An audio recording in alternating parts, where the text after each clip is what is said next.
जसजसा मेसचा महिना संपत आला तसतसा क्लास आणि अभ्यास यामध्ये शिवचं मन लागत नव्हतं. मेसचा महिना संपला आणि शिवने मेसला जाणं थांबवलं. 2-3 दिवसात शिव मेसला दिसला नाही. हे राऊत काकांना जेव्हा जाणवलं तेव्हा त्यांनी त्याच्यासोबतच्या मुलांकडे शिवची विचारपूस केली. क्लासला तर रोज जातोय, पण मेसला कसा काय येत नाहीये या विचाराने त्यांनी शिवला फोन केला आणि संध्याकाळी मेसवर येऊन भेट असं सांगितलं. संध्याकाळी शिव राऊत काकांकडे आला. त्याचा पडलेला चेहरा आणि हताश आवाजांनी काहीतरी बिघडलं आहे याची जाणीव राऊत काकांना झाली. राऊत काकांकडे आपली पैशाची अडचण बोलून दाखवायला शिवला अवघडल्यासारखं होत होतं. पण काकांनी खोदून खोदून विचारल्यावर नाईलाजास्तव त्याला सत्य सांगावं लागलं. शिव, तू इतकं कष्ट करतोस, केवळ पैशाच्या अडचणीमुळे व्यथित होऊ नकोस. एक काम कर, मला मेसचे पैसे देऊ नकोस. माझा मुलगा असला असता तर त्याच्याकडून मी थोडीच पैसे घेतले असते. जेव्हा तू मोठा माणूस होशील तेव्हा मला आणि तुझ्या काकूला आठवण ठेवून भेटायला ये. आणि तू मोठा माणूस झाल्यावर आम्हाला काही लागलं तर आम्ही पण हक्काने तुझ्याकडे मागू. शिवला भरून आलं होतं.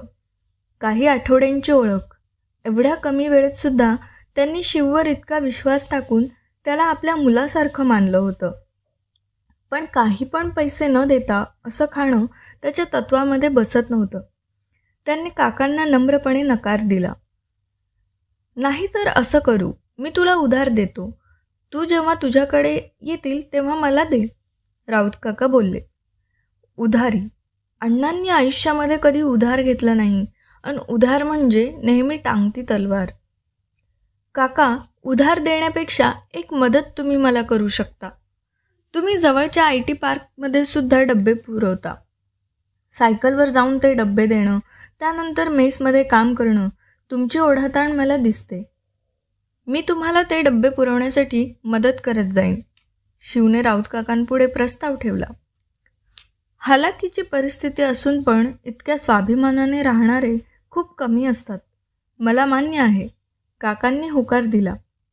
अशा प्रकारे शिवचा पैशाचा प्रॉब्लेम सुटला आणि काकांना सुद्धा त्यांच्या कामामध्ये मदत झाली. रोज 1 ते 1.5 तास सायकल चालवल्यामुळे त्याचा व्यायाम पण होत असे आणि अभ्यासापासून थोडा ब्रेक मिळाल्यामुळे मन पण फ्रेश होत असे. असेच दिवस जात होते. सकाळी लवकर उठणे, क्लासला पोहोचणे, 6 ते 1 पर्यंत क्लास करणे, त्यानंतर डब्बे पोहोचवणे, जेवण करून अभ्यासिकेत जाणे, संध्याकाळी 7-7:30ला परत डब्बे पोहोचवणे, जेवण करून थोडा वेळ अभ्यास करणे आणि झोपणे, असा शिवचा दिनक्रम ठरलेला. शिवने मेहनतीमध्ये सुद्धा कुठेही कसर सोडली नाही. मन लावून क्लासमध्ये ऐकणे, काही डाऊट्स असतील तर लगेच क्लिअर करून घेणं, टाईमटेबलनुसार जे ठरवलं आहे ते त्या दिवशी संपवणे, एवढेच नाही तर इम्पॉर्टंट नोट्स आणि रिव्हिजन याची पण तयारी त्याने खूप आधीपासूनच सुरू केली होती. मे महिना सुरू झाला. क्लासचा अभ्यासक्रम सुद्धा शिकवून पूर्ण झाला आणि पूर्ण अभ्यासक्रमावर मॉक टेस्ट सुरू झाल्या. प्रत्येक टेस्ट गणित तो आपल्या मार्क्समध्ये प्रगती करू लागला. पहिल्या 5-10 मध्ये तो आता येत होता. प्रत्येक टेस्टच्या रिझल्टनंतर आपल्याला फायनल परीक्षेमध्ये नक्कीच यश भेटेल अशी त्याची खात्री बनत चालली होती. सिनेटची परीक्षा उद्याच्या दिवसावर आली. नेहमीप्रमाणे शिव संध्याकाळी 7:30 वाजायच्या आसपास राऊत काकांकडे डब्बे घेण्यासाठी गेला. आज आला नसतास तर चाललं असतं, मी गेलो असतो आज डब्बे द्यायला. दुपारी मी रात्री येऊ नको असं सांगायच्या आतच तू निघून गेलास आणि त्यानंतर सांगायचं विसरून गेलो. उद्या तुझी परीक्षा आहे, मोठा दिवस तुझ्यासाठी. शिव आल्याचं दिसल्यावर राऊत काका म्हणाले, तुमचा आणि काकूंचा आशीर्वाद घेण्यासाठी मी येणारच होतो आणि मग आलोच आहे तर एक काम पण होऊन जाईल आणि तेवढाच मला अभ्यासातून ब्रेक पण भेटेल. द्या ते डब्बे इकडे. हा गेलो आणि हा आलो. येऊन मस्त जेवण करायचं आणि झोपून जायचं. व्यवस्थित अभ्यास झालाय माझा, काही टेन्शन नाही आहे मला. हसत हसत शिवने काकांना सांगितलं आणि डब्बे घेऊन गेला. एक डब्बे देईपर्यंत अर्धा-पाऊण तास निघून गेला. दुपारचे डब्बे त्याने घेतले आणि सायकलवरून परत निघाला. डोक्यात असंख्य विचार.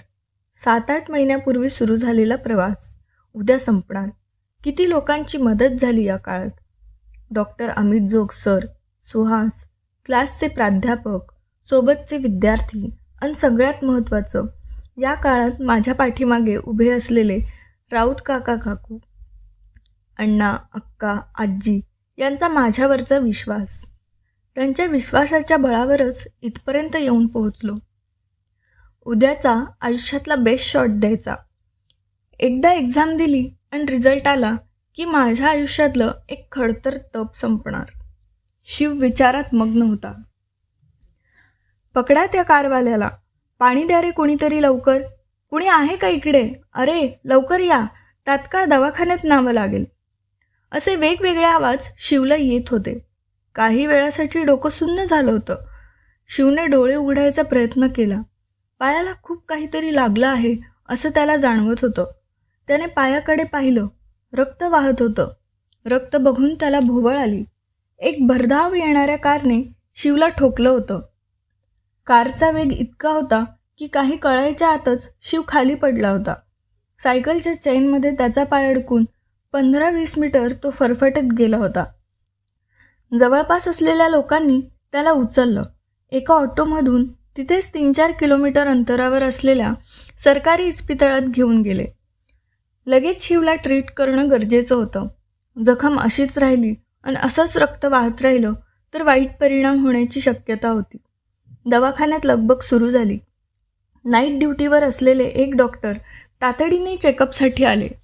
शिव अर्धवट शुद्धीत होता. सगळं काही संपलं आहे असं त्याला वाटायला लागलं. डॉक्टरच आता काही करतील अशी त्याची शेवटची आशा. डॉक्टरांनी तात्काळ ऑपरेशन थिएटरमध्ये त्याला हलवलं. उद्या माझी खूप महत्त्वाची परीक्षा आहे आणि मला लवकर ट्रीट करून किमान परीक्षेसाठी 3 तास बसण्या इतकं बरं करा.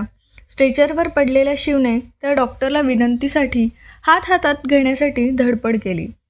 तितक्यात त्याची नजर त्या डॉक्टरच्या हातावर कोरलेल्या टॅटूवर पडली. बासरी.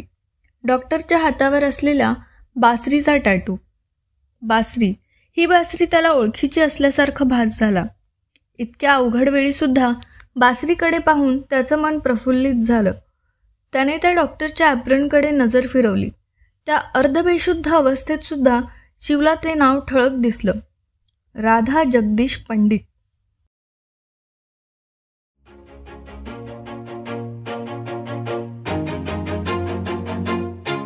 Always do it on my own, so I gotta get through it. And the only thing I know is to love what I'm doing. Never give up, never slow, till I finally prove it. Never listen to